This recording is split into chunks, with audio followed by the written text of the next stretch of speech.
오늘 성가대 찬양 너무 진짜 은혜 받았어요. 진짜 우리는 악기 같아요. 어떻게 사부로 그렇게 나누어서 하는데, 저는 예전에 이제 소프라노를 올리던 이제 미니나 뭐 이런 멤버들이 있었어요. 이제 교회를 나가니까 독일로 갔잖아요. 그러면 이제 제가 이런 생각을 하는 거예요. 누가 올리지? 소프라노를 누가 올리지? 근데 보면 너무 정말 조화롭게 이렇게 정말 성가대가 찬양을 드리는 걸 보면 제가 이런 생각을 해요. 하나님 나라에는 나 없다고 절대 무너지지 않는다. 내가 전부 하는 게 아니다. 내가 안 하면 반드시 누군가를 하나님은 또 쓰신다. 그래서 참 겸손한 마음이 돼요. 여러분들도 혹시 이 교회에 나 없이 되나 봐라. 내가 헌금 안 해주면 월세라도 내겠어. 이런 분이 한 분도 없기를 축복합니다. 나 없으면 다른 사람이 할 거야. 하나님은 누구를 갖다 쓰든지 하셔. 하나님이 나에게 기회를 주셔서 감사해. 이런 마음으로 봉사하시고 이런 마음으로 여러분이 주님을 섬길 수 있기를 축복합니다.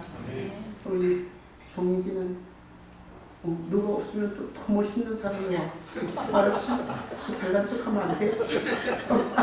잘난 척 안 했대. 자, 여러분, 저는 이제 일반 목회자가 아니에요. 여러분이 저를 일반 목회자로 생각하시면 교회를 섬기는 데 굉장히 힘드실 거예요. 자, 저는 개척할 때부터 저는 교도소 사역을 했어요. 이거는 뭔가 하면 지교회만 사역하는 게 아니라 하나님이 저를 바깥 사역을 하게 하신 거예요.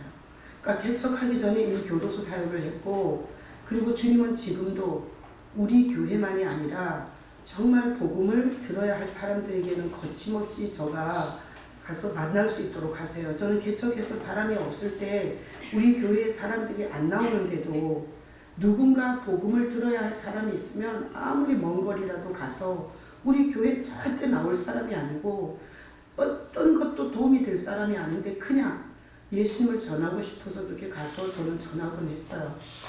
자, 그래서 여러분이 저를 이해를 하셔야 돼요. 하나님이 목사님을 부를 때는 요 교회 사역만이 아니라 이미 교회가 개척되기 전에 하나님은 복음을 위해서 다른 자리에서도 많이 세워주셨다라는 걸로 교회를 섬기면서 여러분이 저를 이해해 주시기를 바랍니다. 그래서 제가 이제 지난번에 태국에 가서 현지 사역자들을 예수님으로 목회하는 법, 이거를 제가 5강의를 하고 세미나를 했어요. 자, 그리고 나서 이번에 파기탄을 가요. 근데 사실 호텔 밖으로 나오면 안 되고, 그리고 세미나 끝나자마자 밤에 비행기 타고 바로 와요. 파기탄은 여행 금지 국가예요. 그러니까 좋아서 가는 건 분명히 아니고요. 하나님의 사명 때문에 가는 거예요. 자, 그래서 여러분들이 제가 이렇게 여기도 태국도 가고 파키스탄도 가고 이러면 여러분 어떤 마음이세요? 마음이 좋으세요? 아니면은 삐지세요? 둘 중에 하나인 거예요. 목회자가 자꾸 밖에 나가면 너무너무 싫고, 그리고 막 열받고, 그리고 막 정죄가 되고 이럴 수도 있고요. 아니면 간다는 순간부터 내가 못 전하는데 목사님의 예수님을 어딘가에서 전해주신다면, 목사님을 통해서 예수가 증거될 때 이 교회를 섬기는 우리에게도 동일한 영광이 있지, 이렇게 생각하면서 여러분들이 중보하는 마음인지 솔직한 여러분 마음을 지금 설교 듣기 전에 한번 점검해 보세요. 나는 성도들이 밖에 제가 나갈 때마다 싫을 거라고 생각해요. 왜? 난 우리 엄마가 우리 놔두고 친정집 갈 때 너무 싫었어요. 그래서 엄마가 2박 3일 갔다 온다 그러면 하룻밤만 자고 오면 안 되냐고 치마꼬리를 붙잡고 끌었어요. 그리고 엄마가 분명히 이틀 밤 자고 온다 그랬어. 근데 가던 날부터 그 동산을 쳐다보는 거예요. 우리 집 앞에 이렇게 언덕이 있었는데 항시 집에 올라면 그 언덕을 넘어서 왔어요. 그 전에 그럼 엄마가 오늘 갔어. 오늘 아침에 갔어. 근데 저녁에 해질 때 그 언덕을 한량없이 쳐다보는 거예요. 그리고 분명히 2밤 자고 온다고 약속하고 갔는데 하룻밤밖에 안 지났는데 혹시 올까? 그래서 그 언덕을 참 애절하게 쳐다봤던 어린 시절을 생각하면 성도들이 목회자가 이렇게 밖으로 나가는 거에 대해서 단지 좋지만 않을 거다라는 생각을 해요. 자, 어떤 마음인지 생각해 보시고 오늘 이 본문을 제가 설교를 하겠습니다. 여러분이 오늘 이 자리에 온 것은 주님께서 여러분에게 하시는 메시지가 있어서 데리고 오신 줄로 믿습니다. 하나님이 하는 메시지를 들을 수 있기를 축복합니다. 여기서 종교 행사를 해치우고 아무것도 받은 것 없이 저 문을 나가는 성도가 한 명도 없기를 예수님의 이름으로 축복합니다. 구본목 아버지 아셨죠? 이렇게 이름을 불러달라고 그러더라고요. 자, 그래서 오늘 본문 보세요. 45절에 읽어봐요. 아랫사람들이 대제사장들과 바리새인들에게로 오니 그들이 묻되 어찌하여 잡아오지 아니하였느냐. 자, 거기다 박수 쳐요. 어찌하여 잡아오지 않았느냐. 그렇게 말한 게 대제사장들과 바리새인들이에요. 자, 대제사장이면 종교적으로 최고 신령한 사람이에요. 이때 당시 종교 지도자예요. 탑이었어요. 근데 그 사람이 예수님을 잡아오라 그런 거야. 아래 것들을 보내서. 그래서 잡아오라 그랬는데 빈손으로 온 거예요. 그러니까 열받아가지고 아랫사람들을 족치는 거예요. 그래서 왜 안 잡아왔냐?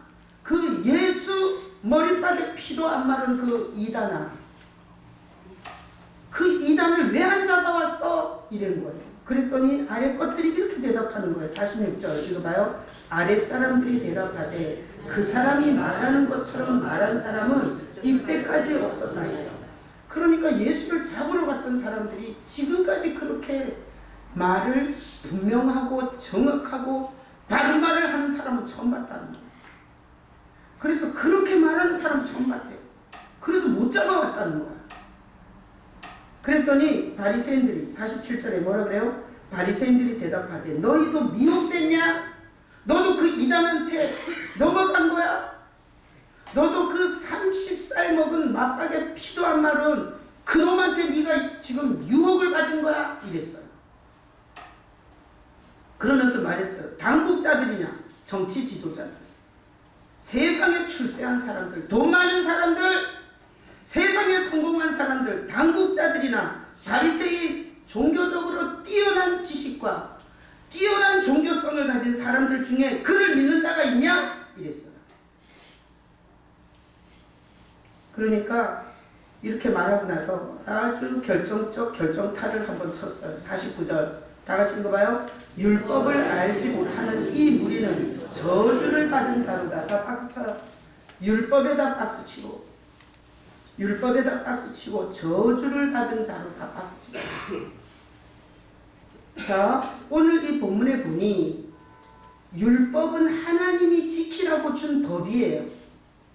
이거를 꽉 붙잡고 있었어요. 이 대제사장과 바리새인들이 율법을 신주단지 모시듯이 이렇게 붙잡고 있었어요. 근데 그 율법으로 보니 예수는 저주할 자인 거예요. 뭔 얘기인지 아시겠어요? 자, 하나님이 법을 줬어요. 그게 율법이에요. 근데 그 율법을 붙잡고 있는 종교 지도자들이 볼 때는 예수는 저주받아야 되는 거야. 율법을 하나도 안 지키는 이단인 거예요. 자, 이게 오늘 본문이에요. 자, 여러분에게 한번 생각할 기회를 드릴게요. 이 종교 지도자들, 대제사장, 그리고 바리새인들이 예수를 저주하면 저주가 먹혀요, 안 먹혀요?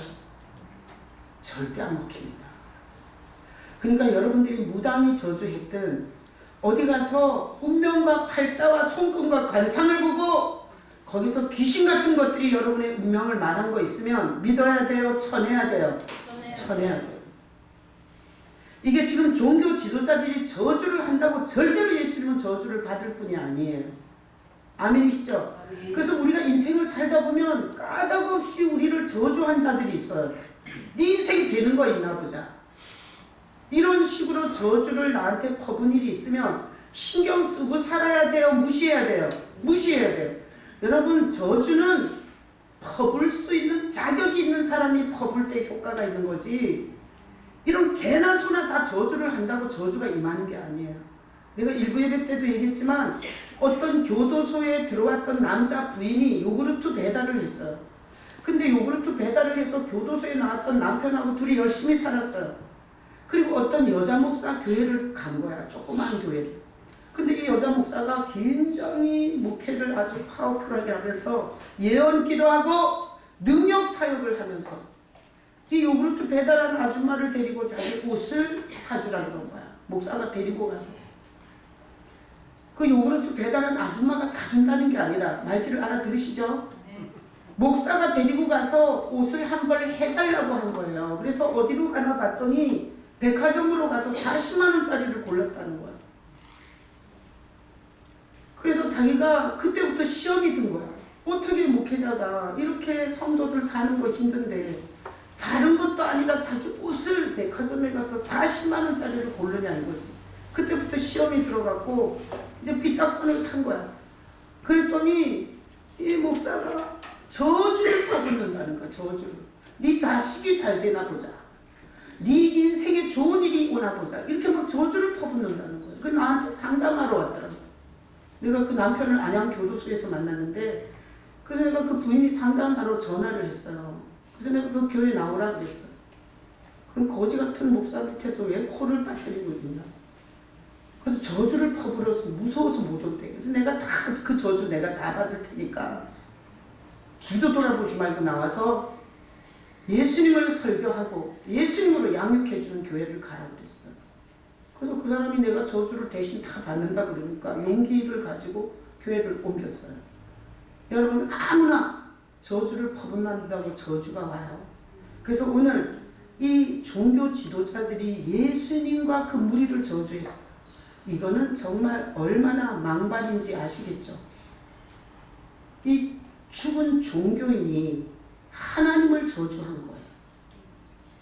그래서 여러분이 어떤 사람이 저주할 때 저주의 자격이 있는지를 보셔야 되고 그런 쓰잘데기 없는 저주에 겁이 나갖고 덜덜덜 떨면서 시다발이 뭔지 알죠? 그런 거 하고 살면 안 돼요. 여러분이 분별해서 이게 하나님이 보실 때 합당한가? 하나님이 함께 가는 저주인가?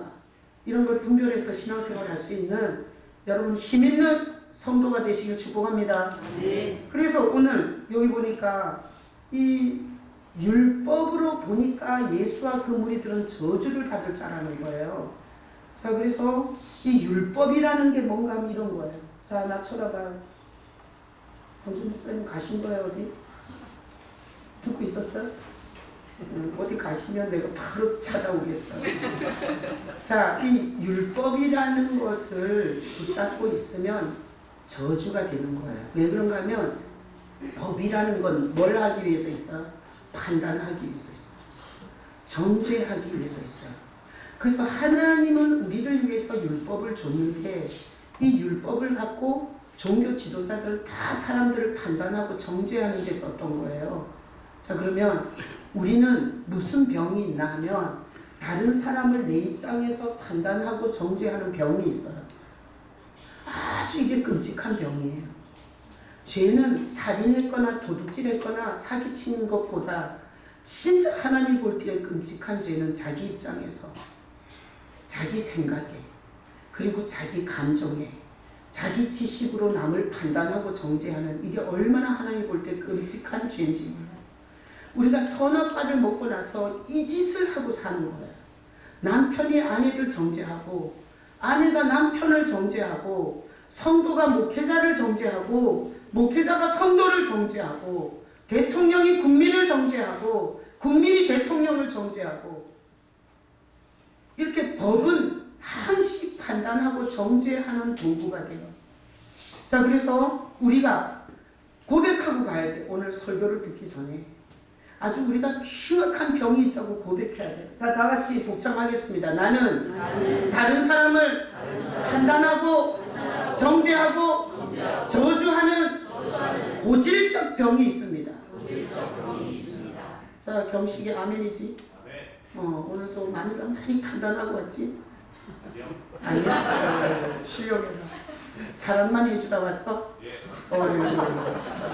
자, 우리는 다 이 병이 있어. 그냥 탁 어떤 사람을 보면 그냥 저절로 판단이 나가는 거야. 자기 경험과 지식과 자기 입장을 가지고.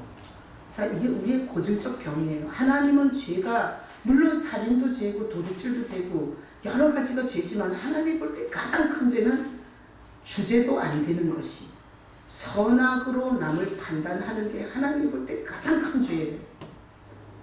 여러분이 죄의 개념을 잘 생각할 수 있기를 축복합니다. 그래서 하나님이 볼 때 지도 올바른 게 없어. 지도 선한 게 없어. 근데 맨날 선악의 기준을 자기에다 두고 판단질하는 거야. 이건 하나님을 굉장히 진노케 하는 죄예요. 그래서 하나님이 이 짓거리, 자기 입장에서, 자기 경험에서, 자기 종교적 툴을 가지고 다른 사람을 판단하고 정죄하는 이 고질적 병을 주님께서 고쳐주려고 보내신 분이 누구예요? 예수님이세요. 이 고질적 병을 고치게 하려고 예수님을 보냈어요. 자, 예수님은 우리 죄를 위해서 십자가에 죽으시고 부활한 다음에 우리 마음으로 오셔요. 난 여러분 마음에 예수님 계시길 축복합니다. 아멘. 자, 예수님이 우리 마음에 오셔서 선악을 가르쳐줘요. 그래서 이렇게 하면 안 돼. 그냥 내 생각에 저놈은 나쁜 놈이야 이러면 안 돼. 주님이 어떻게 생각하실까? 우리가 이렇게 자꾸 사고의 이 체계를 바꿔야 돼. 자, 그래서 하나님이 보실 때 우리는 다 이게 보는 눈에 문제가 있는 사람들이에요. 그래서 오늘 말씀 상범이 딴 데 안 가고 내가 말씀 이러니까 탁 올리는 거 보니까 딴 데 안 갑니다. 자, 마태복음 7장 5절에 보면 이런 말이 있어요. 외식하는 자요. 이 외식하는 자가 뭔가 하면 이런 거예요. 종교적 탈을 쓰고 하여튼 집에 가서 자기 개인 생활에서는 별 더러운 짓거리를 다 하면서 아주 종교적 직분으로 그럴싸하게 포장한 자가 외식이에요. 자, 외식하는 자요. 예수님이 한 말이에요. 먼저 내 눈 속에서 들보를 빼라 그래요. 들보. 자, 네 눈 속에 들보가 있다는 거예요. 들보. 그걸 빼야 보인다는 거예요. 뭐가? 다른 게 보인다는 거예요. 네 눈에 있는 들보가 안 빠지면 절대 안 보인다는 거예요. 상근아, 고개 들어. 자, 우리 눈에 뭐가 있다고요? 들보가 있다고. 그래서 이 율법주의자가 돼버린 거예요. 율법주의. 여러분 자 보세요. 주의라는 게 무서운 거예요. 주의라는 게. 이게 뭔가 하면 이런 거예요. 주의라는 내가 이 단어를 찾아봤어요. 그랬더니 이렇게 써 있어요. 자, 어떤 이 사고를 할 때 다른 자극은 싹 다 배제하는 거예요. 다른 자극은 싹 배제하고 오직 자기가 갖고 있는 그 틀 하나로만 인생 전체를 보는 게 주의예요. 주의. 자, 대표적으로 뭐 있어요? 공산주의 있어요. 공산주의 아시죠? 난 여러분들이 공산주의 이론에 절대 아멘 하지 마시기를 축복합니다. 그건 하나님을 끌어내리는 거고, 그건 하나님을 죽이겠다는 거고, 그건 하나님의 모든 경제 법칙을 깨는 거예요. 여러분이 아무리 신앙생활을 열심히 해도 공산주의를 흠모하거나 공산주의화되어 있는 사고가 있다면 복받을 생각을 하지 마세요. 자, 공산주의는 이거예요. 유물사관, 있는 거 보는 것만 존재해요. 만져지는 거, 실제로 들리는 거, 그리고 실제로 보이는 거 외에는 없어요. 그래서 공산주의는 신을 부정하는 거예요. 그래서 공산주의는 뭔가 하면 보이는 것만 존재해요. 그래서 인간 숭배는 하지만 신은 숭배 안 해요. 자, 이 공산주의는 그러다 보니 이런 거예요. 다 똑같이 일하고 다 똑같이 먹자는 거야. 여러분 지금까지 역사 속에서 이론은 좋아. 다 똑같이 일하고 다 똑같이 먹는다고 한 공산주의는 열매를 보니 망해요, 흥해요? 절대로 망해요. 하여튼 자기네가 똑같이 노동자를 위한 나라가 파라다이스가 공산주의예요. 그런데 노동자는 300만이 굶어 죽고 특권 계층은 개돼지처럼 살이 쪄 있는 게 공산주의예요. 이론하고 실제로 한 경험과 열매는 다른 거예요. 자, 그래서 주의라는 건 뭐냐? 공산주의는 이거예요. 보이는 것만 인정하는 거야.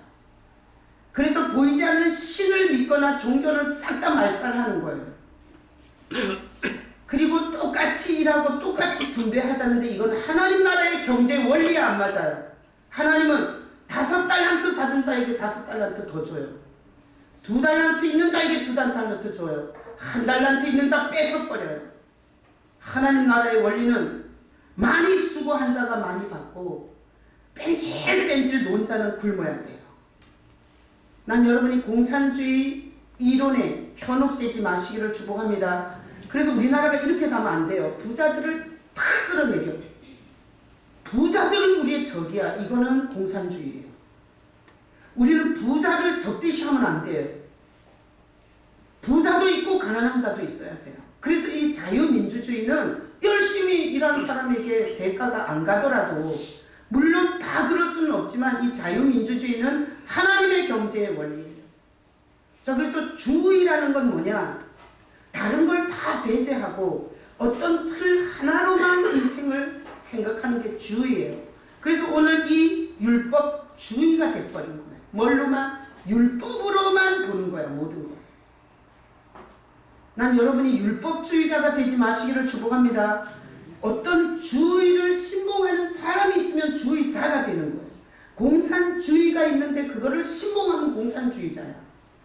민주주의가 있는데 그걸 신봉하게 되면 민주주의자예요. 자, 그래서 오늘 이 종교 지도자들은 율법주의자들이에요. 모든 걸 뭘로 봐요? 율법으로 보는 거예요. 그러니까 율법이라는 틀로 보니까 하나님을 저주하는 데 가는 거예요. 자, 그래서 오늘 이 들보, 어떤 주의를 갖고 있는데 이 오늘 본문에 나온 종교 지도자들은 율법이라는 들보를 갖고 있는 거예요. 자, 그래서 제가 친절하게 그림을 찾았어요. 자, 이게 집이에요. 여러분의 사고가 어떤 집처럼 돼 있는 거예요. 이 사고의 집이 여러분의 인생을 끌고 가는 거예요. 그런데 이 집에서 가장 중요한 건 들보예요. 들보가 집 전체의 힘을, 균형을 갖고 이 집을 유지시켜요. 쓰러지지 않게. 그런데 오늘 이 대제사장과 이 바리새인의 들보는 뭔가 하면 뭐예요? 율법이에요. 율법. 율법의 들보를 철저하게 가지고, 그리고 죄인을 구원하러 온 예수를 저주를 퍼부은 거예요. 자, 그래서 예수님이 이렇게 말한 건 이 들보를 빼라. 율법이라는 들보를 빼야 된다. 그래야 네가 밝히 볼 수 있다. 그래서 율법의 들보를 갖고 있는 신앙은 항상 판단하고 정죄하고 저주해요. 목사도 내 입장에서 판단하는 거야. 목회자가 하는 사역도 내가 정죄하는 거야. 왜 그렇게 하냐 이거야. 여러분, 교회를 섬기다가 절대 이렇게 오지랖을 부리지 마시기를 축복합니다. 하나님을 향해서 헌신하고 어떻게 해야 될지 가장 많이 고민하는 게 저예요. 근데 여러분이 그렇게 주님과 가깝지도 않으면서, 그렇게 하나님께 헌신할 마음도 없으면서 목회자가 하는 일을 무조건 내 입장에서, 내 기분과 감정 아래서 판단하고 정죄하고 저주를 퍼부면 하나님이 어떻게 할 거냐고요. 그래서 우리는 오늘 이 들보를 보면서 우리 사고 체계 속에 우리가 버려야 할 들보들이 많이 있을까요? 없을까요? 굉장히 많아요. 예를 들어서 엄마 아빠가 이혼했어. 그리고 엄마 아빠가 이혼하기 전에 엄청 쌈질하는 걸 본 자녀는 어떤 들보가 생기냐면 결혼하지 말아야지. 이런 들보가 생기는 거예요. 만약에 예를 들어서 꽃뱀한테 인생을 쪽쪽 빨린 사람이 있어. 그 사람은 이런 들보가 생기는, 여자는 다 나빠. 여자가 다 나빠요? 아니에요. 좋은 여자도 있어. 또 과부로 살다가 어떤 남자한테 사기를 홀딱 당했어. 그럼 이런 들보가 생길 수 있는 거야. 남자는 다 나빠. 아니, 남자는 다 안 나빠.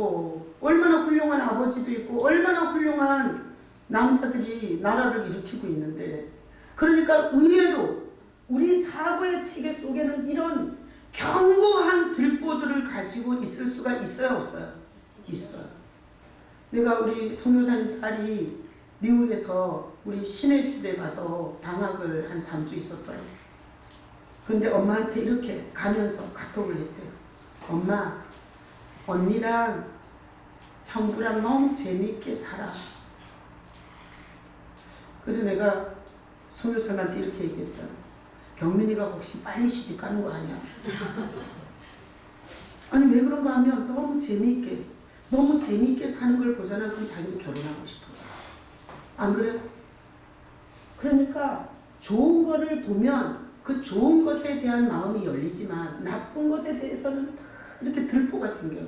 내가 오늘 뉴스에 보니까 이부 자식 새엄마가 냉수를 받아가지고 9살짜리 애를 거기다가 벌을 줬더만요. 말 안 듣는다. 근데 걔가 결국 그 물에서 건지는 순간 걔는 죽었어요. 그러면 우리가 이런 들보가 생길 수 있어요. 새엄마는 다 나빠. 맞아요? 틀려요? 틀려요. 얼마나 자기 뱃속으로 낳지도 않았는데 자기 새끼보다 더 거느리면서 키워주는 새엄마도 있을 수 있어요? 없어요? 있어요. 그러니까 우리 이 사고에 보면 맞지도 않는 지가 만든 지가 경험과 지식에서 보고 들은 들보를 엄청나게 많이 갖고 있는 거예요. 그걸로 뭐예요? 판단질하고 정죄하고 저주하고 이 종교 지도자들처럼 주제도 아닌 것이 이러고 살 수 있는 위험성이 우리에게 있어요. 난 여러분이 이 말귀를 알아들으시기를 축복합니다. 자, 교회를 건물을 다니는 거예요? 뭘 공부하러 오는 거예요? 아니면은 뭔 지식을 거머리처럼 빨아먹는 거예요? 예수 만나러 오는 거예요? 예수님 만나러 오셔야 돼요. 난 오늘도 여러분이 예수님 만나러 오셨기를 축복합니다. 손을 내밀고 예수님 왕이여 할 때 주님을 바라보셨기를 축복합니다. 멀리 갔더니 처량하고 고나요. 예수 내 주여 지금 내게 오셔서 여러분이 여기서 예배를 받고 계시는 예수님을 향해서 찬양했기를 축복합니다. 자, 그래서 한번 고민해 보셔야 돼요. 우리가 이런 들보를 많이 가지고 있을수록 인생은 비참하고 끔찍하고 그리고 지옥 같은 인생을 살아야 돼요. 하나님께서 좋은 기회를 줬는데 이 들보를 가지고 쳐내서 인생에 하나님이 주시는 은혜의 맛을 하나도 못 보고 살 수 있어요. 자, 들보를 빼내는 것은 중요해요? 안 중요해요? 중요해요. 자, 복창해요. 다시 한번. 들보를 빼내는 것은 중요하다. 자, 이렇게 하면 안 돼. 우리 또 이런 사람 있어요. 전라도 사람은 나쁘다 이런 거 있어요. 우리 아버지는 항상 있어요. 왜? 우리 아버지가 군대 갔을 때 전라도 사람이 우리 아버지 돈을 뺏으려고 막 두드려 패갖고 우리 아버지가 탈영했어요. 그래서 우리 아버지는 전라도 사람 싫대. 자, 전라도 사람이 싫다는 거는 바른 거예요? 잘못된 거예요? 잘못된 거예요. 전라도 사람이 얼마나 좋은 사람이 많은데. 그러니까 여러분들이 지금 제 설교를 들으면서 내 사고 속에 그동안 살아오면서 생긴 들보들이 얼마나 많이 있는지에 대해서 인정을 하고 따라오셔야 돼요. 그러시기를 축복합니다. 또 이렇게까지 설교했는데 또 나는 그런 거 없어. 나는 주님을 기뻐하는 것만 있어. 끌어내고 싶네요. 여기 못 앉아있고. 자, 그래서 다음 구절. 요한계시록 3장 18절에 보면 이 들보를 빼는 방법이 나와 있어요. 자, 읽어봐요. 내가 너를 권하노니 내게서 불로 연단한 흠을 사서 부여하게 하라. 흰옷을 사서 입어 벌거벗은 수치를 보이지 않게 하고 안약을 사서 눈에 발라보게 하라. 자, 안약을 사서 눈에 발라보게 하는데 이거예요. 내게서예요. 그래서 예수님은 안약이에요. 여러분이 예수께 가시기를 축복합니다. 그럼 예수님은 내가 갖고 있는 들보를 깨닫게 해줘요. 그래서 이 들보를 빼서 밝히 보고 하나님이 주시는 은혜의 인생으로 살게 해줘요. 그러니까 신앙이 가장 불쌍한 건 종교짓을 하는 사람이에요. 건물을 보고 오고 목사를 보고 오고 프로그램이 좋아서 오고 설교가 너무 지식적으로 좋아서 오고 이러면 불쌍한 자들이에요. 여러분, 예수님이 내 마음에서 내 눈도 밝혀주고 내 귀도 밝혀주고 내 인생도 풍성한 인생으로 인도해 줄 줄로 믿고 예수님께로 매주일 올 수 있기를 축복합니다. 아멘. 그래서 안약은 뭐냐? 예수예요. 예수님이 오시면 안약이 돼요. 그래서 우리 안에 있는 이 들보들을 빼줘요. 자, 다음 그림 보여요. 제가 얼마나 수고인지 알겠죠? 인터넷에 보니까 이거 마음이야. 우리 마음에 항상 예수님 계신다 그러는데 이거 표현을 잘 해놨잖아. 자, 그래서 우리 마음에 누구 계세요? 예수님 계세요. 우리 혼자예요? 함께예요? 함께예요. 우리 아까 찬양할 때 그 찬양 가사가, 자 보세요. 찾지는 마요. 나 혼자 찾을 테니까. 자 보세요. 다니다가 쉴 때에 쓸쓸한 곳 만나도. 자 보세요. 다니다가 쉴 때에 쓸쓸한 곳 만나도 홀로 있게 마시고. 자, 예수님이 내 마음에 오시면 나는 혼자예요? 함께예요? 함께. 혼자 있는 게 아니에요. 내가 선교사님이 이제 수술하러 오는데 비행기 타고 오는데 굉장히 마음이 무겁대요. 근데 자기가 그런 생각이 들고 결국 남편도 같이 못 들어가. 안 그래요? 자식도 같이 못 들어가. 언니가 나를 사랑한다 해도 언니도 같이 못 들어가. 결국 혼자 싸워야 돼. 그래서 우리가 얘기했어요. 예수 없이 어떻게 사는지. 사람들이 예수 없이 힘들어서 외로워서 처절해서 어떻게 사는지 그걸 오늘 얘기했어요. 자, 예수님이 이렇게 마음에 오시면 우리는 자기가 가진 들보를 가지고 판단하고 정죄하고 저주하면서 사는 게 아니라 이렇게 살아줘요. 예수님이 뭘 기뻐하실까? 어떤 상황이 오면 예수님이 뭘 기뻐하실까? 이게 저절로 돼요. 예수가 없는 빈탕 죽정이 죽은 종교는 안 그래요. 계속 그 짓 하는 거야. 보자마자 판단하고, 보자마자 정죄하고, 보자마자 저주를 퍼붓고, 내 기분에 안 맞고, 내 성격에 안 맞으면 저주를 있는 대로 퍼붓는 거예요. 이렇게 사는 건 너무 불쌍한 일이에요. 그래서 나는 2020년을 여러분이 이렇게 살았으면 좋겠어요. 여러분의 마음에 혼자다, 예수님이 함께 계신다. 함께 계신다. 여러분이 원하기만 하면 오셔. 원하기만 하면. 필요 없어. 난 예수님과 함께 사는 거 귀찮아요. 돈도 뺏어가고 주일날 꼭 예배 가야 되잖아요. 그래서 오지 마세요. 이러면 안 가, 종이가. 아니요. 예수님이 성경에 써놨어요. 누구든지 나를 사랑하는 자는 내 사랑을 잊는 자로서. 그러니까 여러분이 난 안 온 것 같아. 그럼 자꾸 오시라 그래요. 그럼 뭐 자꾸 안 온 것 같다고 자꾸 나한테 와서 그래. 안 온 것 같으면 자꾸 오시라 그래. 기다리다 보면 오시겠지. 오늘 안 오면 내일 오고 내일 안 오면 모레 오고. 안 그래요? 자, 그래서 예수님이 이렇게 했으니 내가 우리 선교사님이 수술하러 들어갈 때 결국은 아무도 못 들어가요.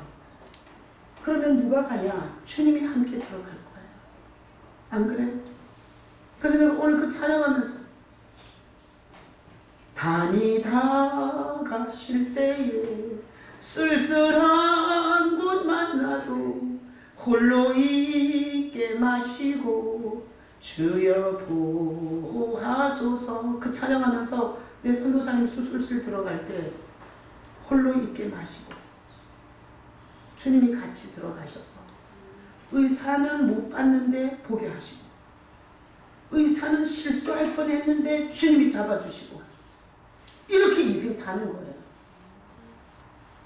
그래서 들보를 가지고 살지 말고 예수님과 함께 사시기를 축복합니다. 이렇게 예수님과 함께 살면 이렇게 예수님은 무엇을 기뻐하실까? 이게 항상 궁금해요. 그래서 제가 목회하면서 이 질문을 많이 해요. 주님이 교회가 뭘 하길 기뻐하실까? 주님이 교회가 어떻게 할 때 주님이 웃으실까? 성도들이 어떻게 할 때 주님이 좋아하실까? 내가 이 질문을 굉장히 많이 하면서 목회를 하고 있어요.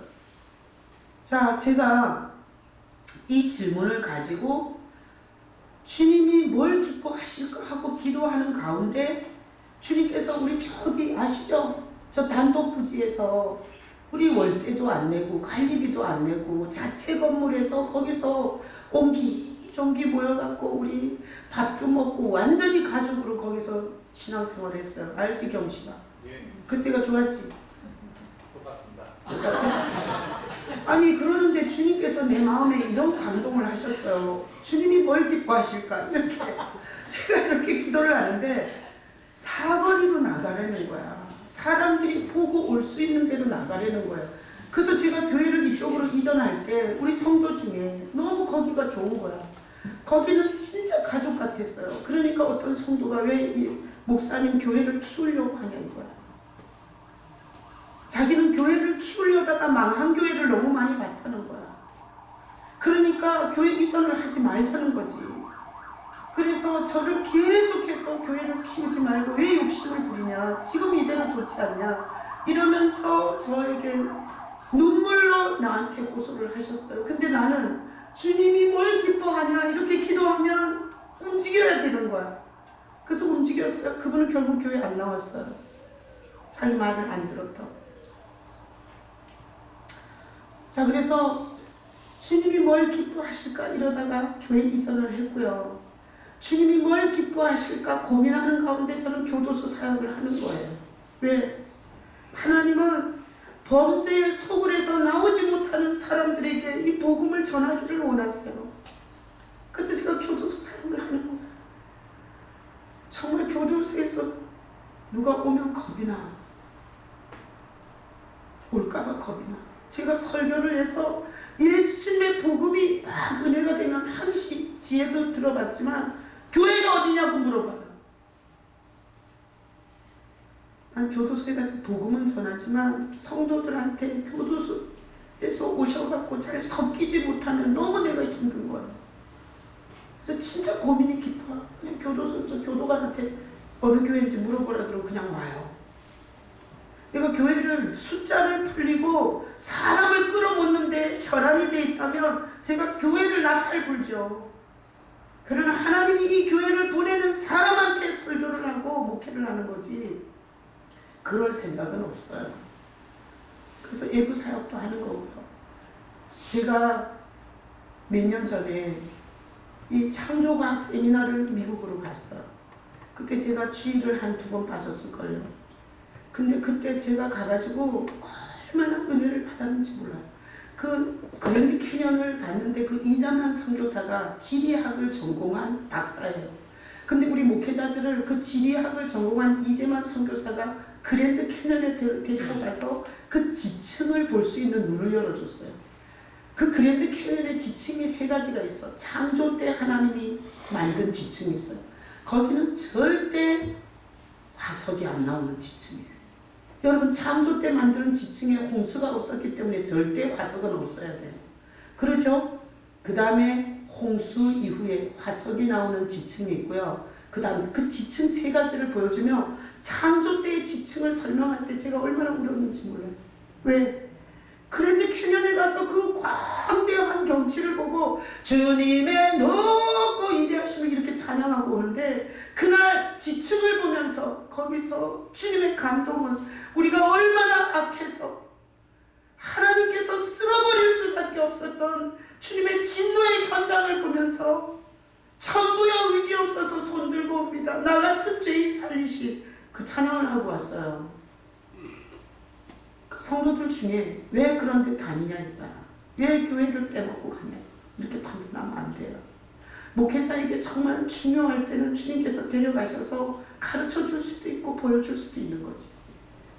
내가 율법이라는 틀에 갇혀서 목사도 주일을 빼먹고 어디 놀러가고 이런 식으로 생각하시면 안 돼요. 그러면 여러분들이 영적으로 굉장히 손해를 보시는 거예요. 제가 이 제주도 수련회를 준비하면서 주님은 이렇게 감동하셨어요. 너네 성도들은 떡을 치게 예수를 들었다는 거야. 너무 지겹다는 거야 이제. 그런데 바깥에서는 예수의 복음을 듣지 못하는 성도들이 많다는 거예요. 그래서 교회가 전심으로 헌금 하나도 받지 않고 제주도 수련회 섬기라는 마음을 주셨어요.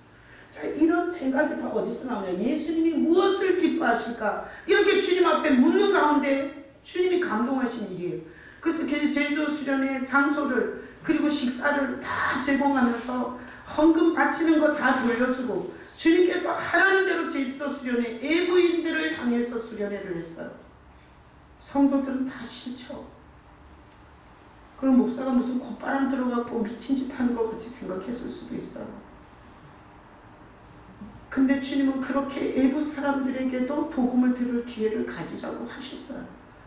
그리고 태국 현지 사역자들한테 가서 예수님으로 목회를 해야 되고 예수님을 설교 속에서 전해야 된다고 5 강의를 했어요. 그분들이 다 단체 카톡방을 만들어서 우리가 어떻게 하면 이 태국 땅에 예수의 복음이 전해지도록 할 건가 중보기도 팀을 만들고 이번에 파키스탄에 갈 때 목사님이 가서 세미나를 정말 주님을 기쁘시게 하고 돌아오도록 중보기도 하겠다고 그렇게 답이 왔어요.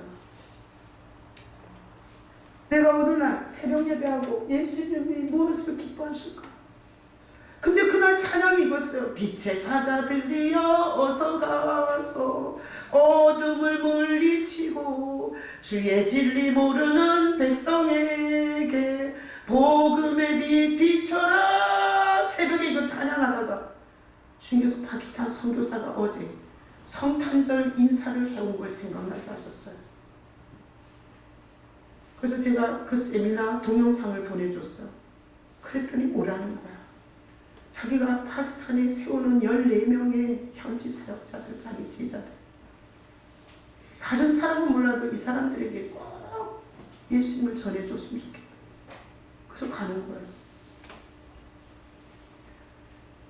그래서 나는 이 교회를 섬기는 성도들은 특별한 사명이 있다 싶어요. 왜? 우리는 엄마를 내가 다 움켜쥐고 싶잖아요. 그런데 내가 우리 아이들을 둘을 키웠는데 우리 아이들은 엄마를 나눠 가졌어요. 나는 30대 초반에 예수를 만나 거의 예수님께 미쳤어요.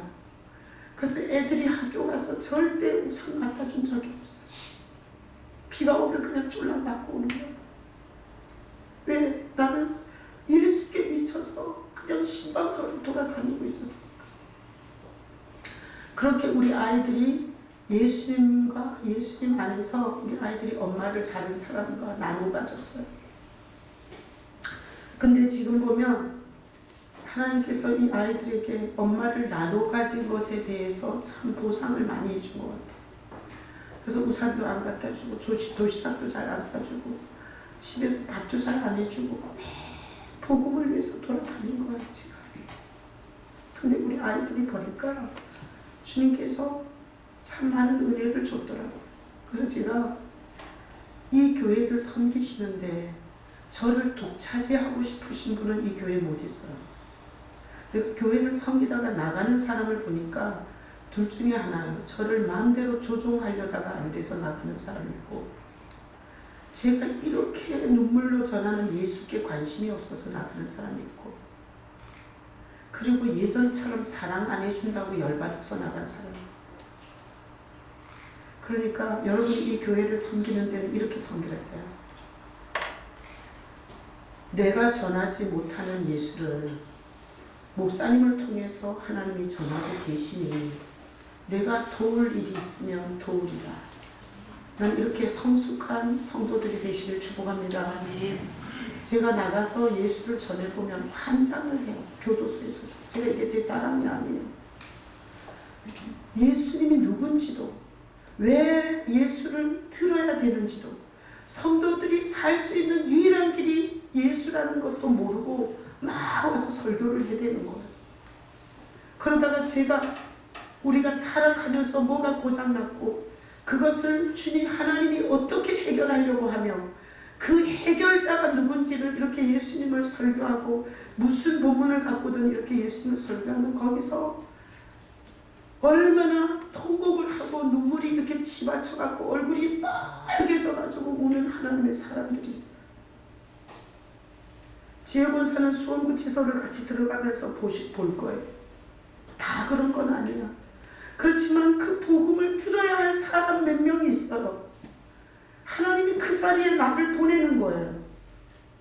여러분들이 수원구치소 갈 때 우리 떡 해갖고 가요. 제 개인 돈으로 가는 게 아니에요. 여러분들이 헌금한 거. 그 교회 재정을 가지고 성경도 사주고 떡도 해줘요. 이 교회를 섬기는 성도들은 예수님을 내가 만나보니 이렇게 신앙생활이었어. 목사님을 통해서 어딘가에서 예수님이 전해진다면 난 거기에 물질로 헌신해도 좋고 마음으로 기도하면서 협력해도 좋고 주님이 얼마나 기뻐하실까. 이런 사람만 이 교회에 남는 거예요. 종일 내 사람 척받고 싶다고 사람 안 해주면 삐져서 가. 어? 그러지 말라고. 그러니까 목회자를 조종하려고 하는 사람은 하나님이 빼요. 목회자를 꼭대기에 앉아서 조종하려고 하는 사람은 리더십을 세우기 위해서 그 사람을 빼요. 그러니까 여러분은 저를 조종하려고 하면 안 돼요. 그리고 여러분들은 내 사랑을 너무 갈구하면 안 돼요. 자, 이렇게 하셔야 돼요. 제 안에 예수님 계시는 거 보이세요?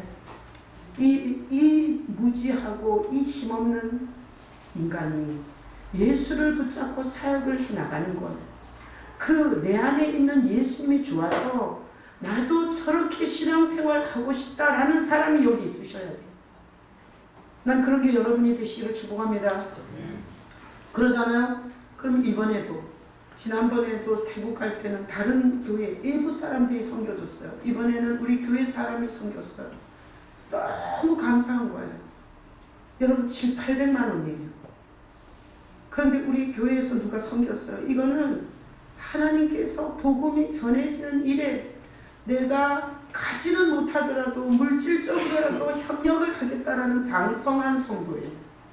안 그래요? 누군지는 비밀이지만 또 누군지 알고 싶지 그런 건 몰라도 돼. 네? 이 교회에 그래도 그렇게 장성한 자가 있는 거예요. 이게 저를 얼마나 기쁘게 하는지 몰라요. 나는 지금까지 사랑받고 싶어서 내 사랑을 구하다가 삐져서 나가는 사람을 받고, 그리고 지금 더 한량없이 제 사랑을 받아내려고 너무나 나를 힘들게 하는 사람들이 있어요. 이 교회를 섬기는 성도는 그러면 여기 못 있어요. 여기는 이래야 돼요. 내 안에 예수님 계셔. 주님, 내가 어떻게, 예수님은 내가 뭘 하기를 기뻐하십니까? 이렇게 해서 여러분들이 주님을 붙잡고 사시면서 우리가 각자 예수소를 머리로 한 지체로서 각각 자기 역할을 하는 이런 몸과 같이 건강한 유기체가 되기를 원해요. 하나님 이 교회에서 그렇게 되기를 원해요. 하나님의 이 그림에서 맞지 않으면 주님은 빼내세요. 그래서 여러분들이 자꾸 이 고백을 하면서 여러분의 인생을 풀어가셔야 돼요. 그러면 저는 이렇게 생각해요. 우리 아이들이 엄마를 나눠 가졌어요. 엄마가 우산 가져오고 엄마가 밥 해주고 엄마가 도시락 싸주고 얼마나 우리를 위해서 살아야지 왜 바깥에 나가서 그렇게 살아 이러지 않았어요. 제가 신방하다가 장례식 갔다가 늦으면 애들이 둘이, 우리 시내는 그거 전문이야. 계란 후라이 해갖고 케찹 발라갖고 한 그릇은 동생 주고 한 그릇은 지가 먹고. 그래서 지금도 계란 후라이에서 케찹 뿌린 게 그렇게 먹고 싶대. 하도 그걸 해먹어 익숙해져가. 그렇게 엄마를 나눠 가졌어요.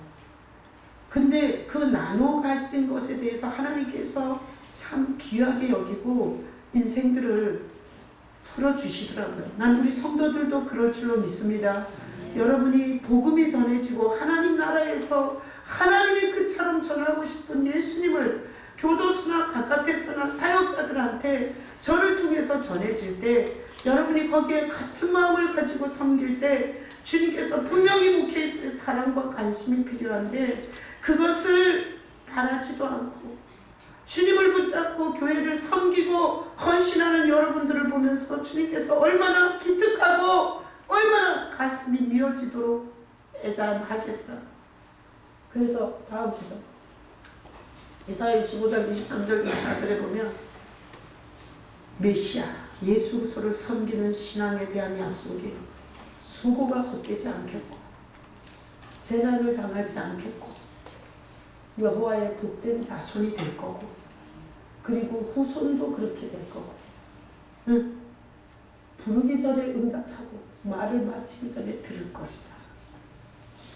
난 이 교회는 그냥 세워진 게 아니라 저에게 너무나 강력한 예수님을 계시하시고 그리고 여러분들을 서포트하도록 이 교회를 하나님이 세우셨어요. 여러분들이 왜 자꾸 나가는 거야? 왜 우리한테는 관심 안 주고 바깥에만 그러는 거야? 이러지 마시고 여러분이 장성한 성도처럼 제가 나갈 때 위해서 기도해 주시고 여러분이 또 감동이 되면 물질로 헌신도 하시고 그리고 하나님 나라가 확장되고 우리 교회에서만 그러지 않고 이렇게 복음이 편만하게 전해지는 거에 대해서 함께 기뻐하며 주님께서 제가 전해서 받는 상을 성도들한테 그대로 다 같이 주는 거예요. 안 그래?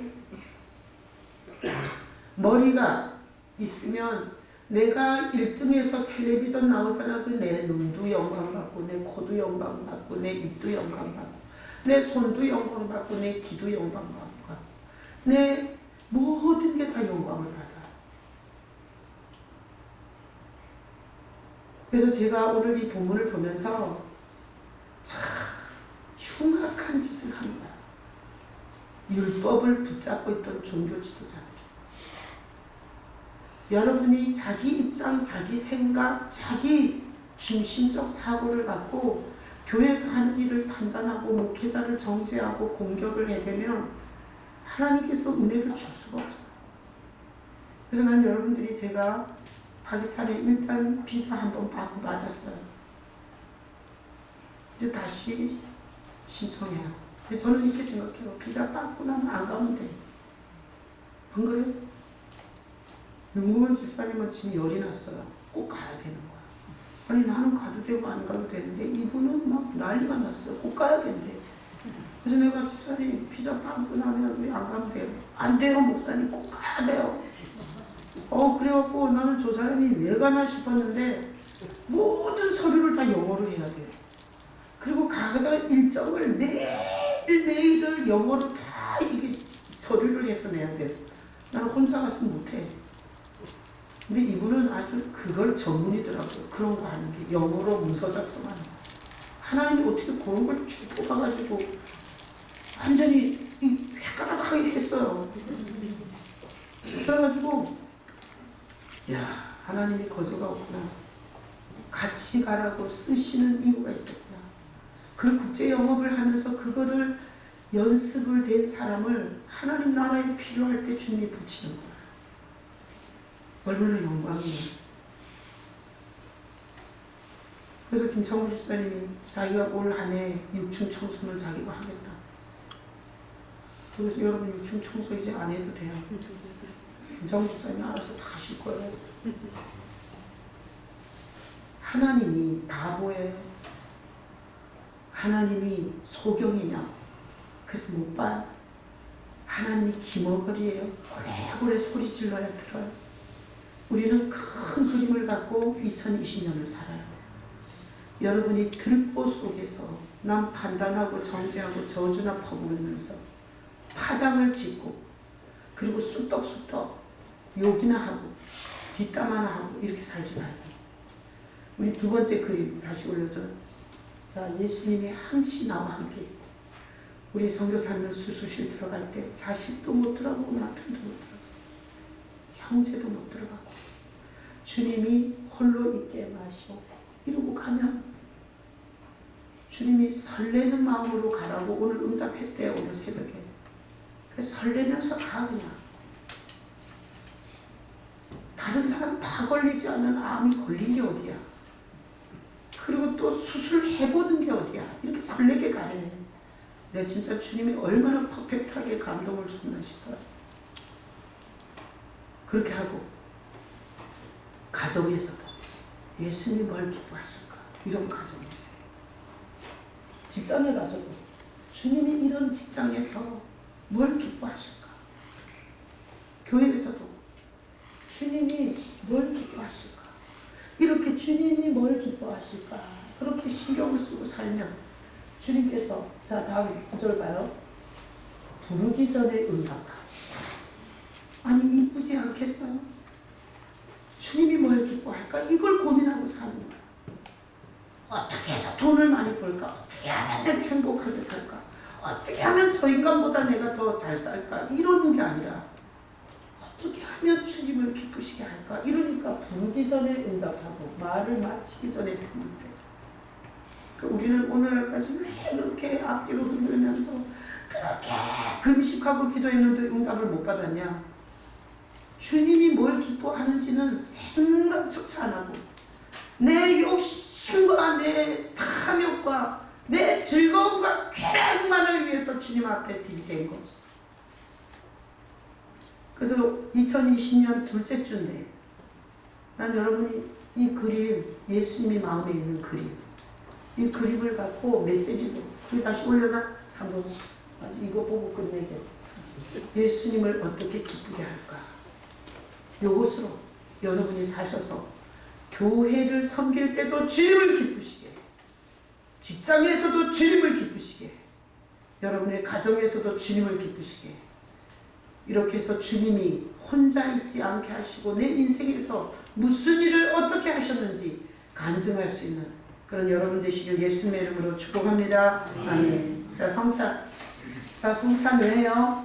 그 주님이 살을 찢고 우리 대신 갈갈이 찢겨 죽으심으로 우리 속으로 오는 거예요. 예수님이 죽으시고 부활하지 않았다면 절대 우리 속으로 올 수가 없어요. 그 십자가에서 나에게 오시려고, 나와 함께 하시려고 찢으신 살을 먹겠습니다. 죄는 그냥 용서되지 않아요.